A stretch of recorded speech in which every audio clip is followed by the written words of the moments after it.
But I've got news for you. Copernicus called, and you are not the center of the universe. The time has come. Execute Order 66.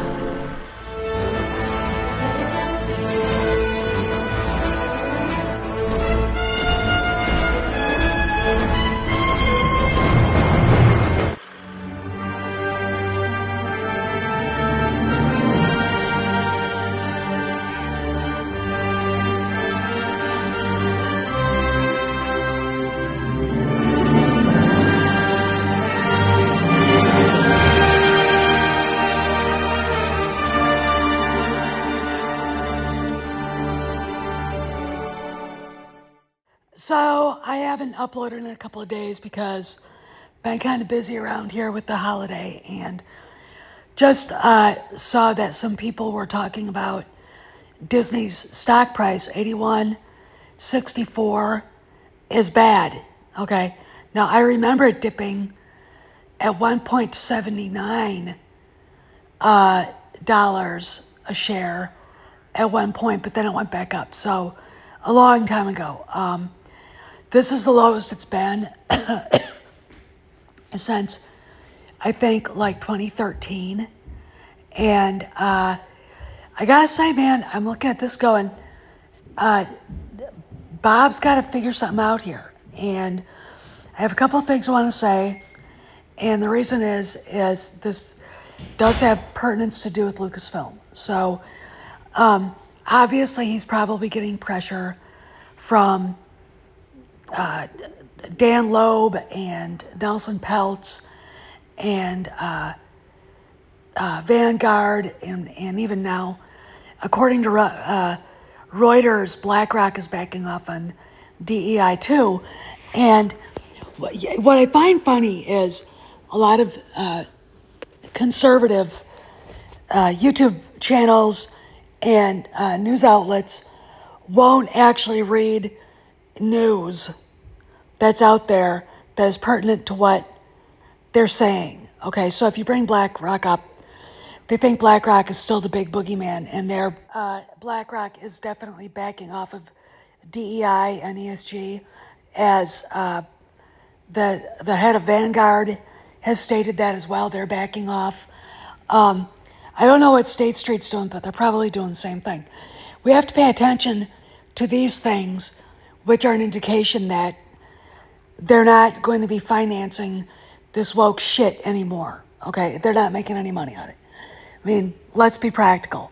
So if I were you, as one of my subscribers, I would look at what the Wall Street Journal says. I would look at what Reuters puts out there about BlackRock and Vanguard, etc., because that's where you're going to see indications of changes coming. I think we're in the final of DEI, and that's what is happening now. So we've seen Disney fire their director of DEI, Latondra Newton. I think, what was it, Warner Brothers did, Sony or Universal did. A lot of them are pulling back from that because they can't, it won't sell, okay? There's enough weird Vanguard shit in the film industry and in the entertainment industry to satisfy anybody's social justice freak without shoving it in everybody's faces. So let's talk about this. So Kamran got a message from Michael Winkler, who is a friend of mine too, and a friend of this channel, that apparently Ironheart is not, the show, which I think was done, is not appearing on the Marvel schedule. So, you know, maybe Chapek's words of, if we can't sell the comic books, why are we making the show, are coming to fruition, and Ironheart's been canceled. We can only cross fingers on that. So meanwhile, the Horsemen, who are running Lucasfilm right now, are doing the best they can to counter the dumpster fire that is Lucasfilm since Kathleen Kennedy took over, and she's now on vacation. Sadly, her husband lost his best friend, Jimmy Buffett, which is basically a huge blow to, I think, the culture in general. Jimmy Buffett was one of those guys that didn't go out of his way to say shitty things about people that disagreed with him. And he was just an all-around decent human being. So that says a lot, in my opinion, about Frank. At least he has friends like that. But let's talk about this. So we got these guys, trying to figure out what to do with the lawsuits, etc. Then we've got this, and I want you guys to pay special attention. Kathleen Kennedy's house, her and Frank's house, has been on the market for 3 weeks. And according to Lord Toranaga, who's connected to the real estate market in that community, he talked to his broker, who said the house is overpriced. If it would have sold, it would have sold days ago. I mean, like weeks ago. And it should not have been on the market that long. But it's not the kind of house that rich Asians want, rich Arabs want, rich Europeans want.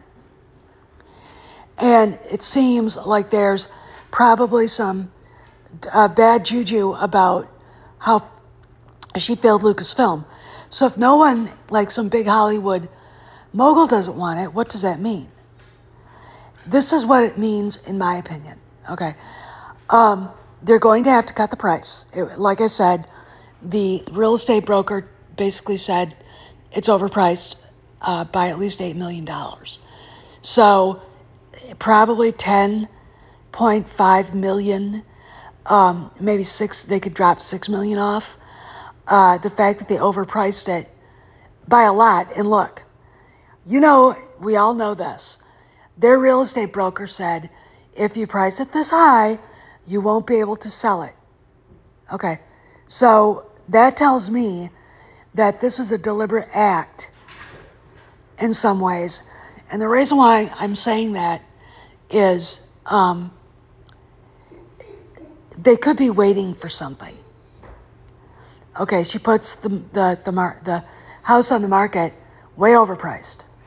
And look at what's going on right now at Disney. The bottom looks like it's falling out of their stock price. They've got really nothing as far as movies coming out. And, the park attendance is as low as it's ever been in decades. They've got troubled people. All right. Now, what could she be waiting for? How about the board to fire Iger? And this is a double-edged sword, okay? All right. I'm going to warn Kathy right here. Just because the fact that Bob Iger isn't there, but if the board isn't there, you've got problems. I can't believe this. You're actually kicking me out? Do you want me to draw you a picture? We'd be here all night. Get out! No, stop. Not one more crooked word. Your tongue could open a wine bottle. I never had an agent. It's not like she worships the devil. Well, she doesn't have to. He worships her.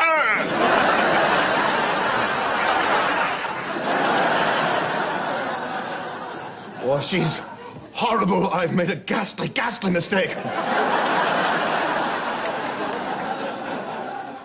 And the problems are a whole new board gets elected.